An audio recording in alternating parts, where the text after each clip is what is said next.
We're in Psalm 48, and we're working our way through a celebration. These people have been delivered, they've been saved, and they're glad to still have their city, Jerusalem. All of this is a picture of God's goodness, His strong arm that is leaning into our situation today. He is still our God. He is still alive. He is still ruling and reigning, and He will make things right. He will make things right, and He will reign and rule from Jerusalem forever and ever and ever, and you'll be able to one day go there and worship Him personally because you belong to Him, I hope, and if you don't belong to Him, you can.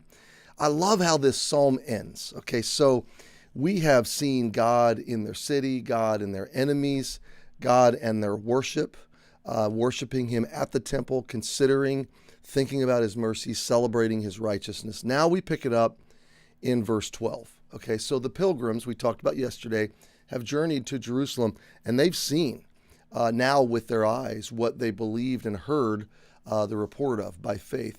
In many ways, the pilgrimage of the Old Testament is a picture of your pilgrimage and my pilgrimage. We're journeying through life. It's an uphill climb. Everything worthwhile is uphill. I heard John Maxwell say that last week at my daughter's graduation. He's a great author, but he said, everything worthwhile in life, every pursuit, every value, every relationship, every good thing, every dream that's worth pursuing is uphill. And so is our pilgrimage through life. The journey to Jerusalem, from wherever you're coming from in Jerusalem, it's uphill, okay? Coming to Jerusalem is an uphill walk. It's a pilgrimage, and there's lots of peaks and dips along the way, but all the way you're climbing, and we're climbing too. We're climbing to our future home, our forever home. And God knows we're on this pilgrimage, and He's on it with us. He came to earth, and He took this pilgrimage many times, this actual pilgrimage to Jerusalem. But He also took the pilgrimage through life. And He said, I'm going away. I'm going to prepare a place for you. And if I go, I will come again, and I will receive you to myself, that where I am, there you may be also. So He wants us to be in the eternal Jerusalem, in the forever Zion with Him. But in this sense, the pilgrims have arrived in Jerusalem. They've gone to the temple. They've worshiped. And now they're going to walk around the city. And we're going to walk around with them for the next few minutes, okay? So, verse 12, walk about Zion and go round about her and tell the towers thereof. Well, the city, by the way, is surrounded by walls. And still to this day, you can go and see a good number of those walls still standing. The old city is still surrounded by walls. You can walk the top of that wall and get some views in and out of the wall. But you can go to places where you see even the ancient wall, the wall that Hezekiah fortified, the wall that Nehemiah rebuilt. And you can see large portions of this structure still standing. But the old city and the new city, for that matter, is thriving.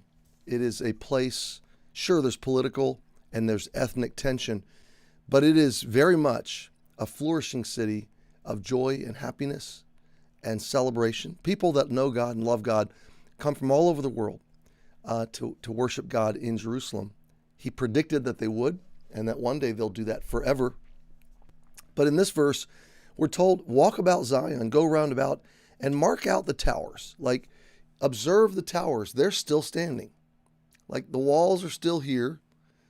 Mark ye well her bulwarks. Consider her palaces. Why? Why would you consider this work of God, this protecting, sovereign, providential protection of God?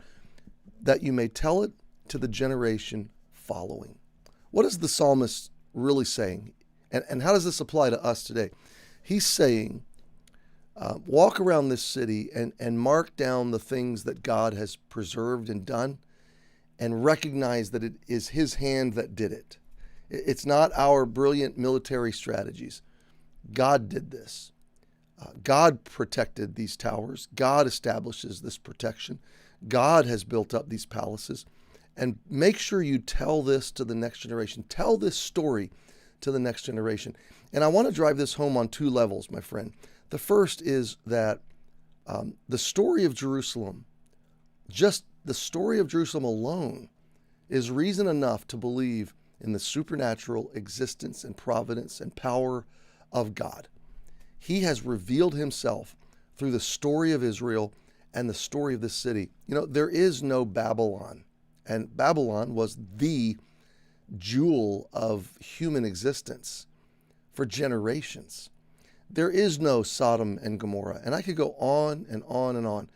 I could talk to you about cities that are in the Middle East today that are just ruins and that do not exist. There's no natural reason, there's no human explanation behind the idea that Jerusalem exists and that it remains to be a place where the name of God dwells.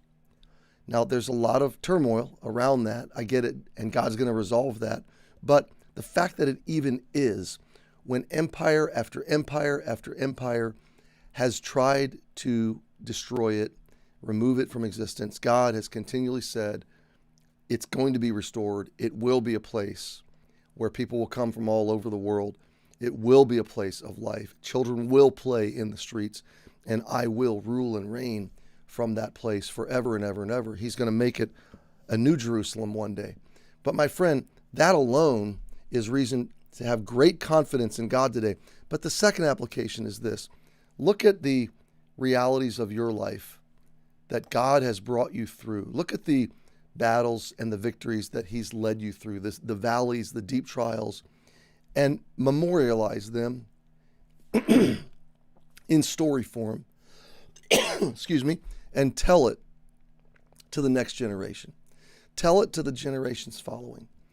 Your kids and grandkids need to know where God validated your faith and how he brought you through difficult times. So tell the story. Remind future generations of what God has done and celebrate him, because that's one of the ways he proves himself real and loving and present and active in our lives. And Jesus said, remember these things. Remember me. Remember what I've done for you. So spend some time today, friend, walking about the Zion of your life, marking out the towers, and preparing the story to pass it forward. Happy Wednesday. We'll see you tomorrow.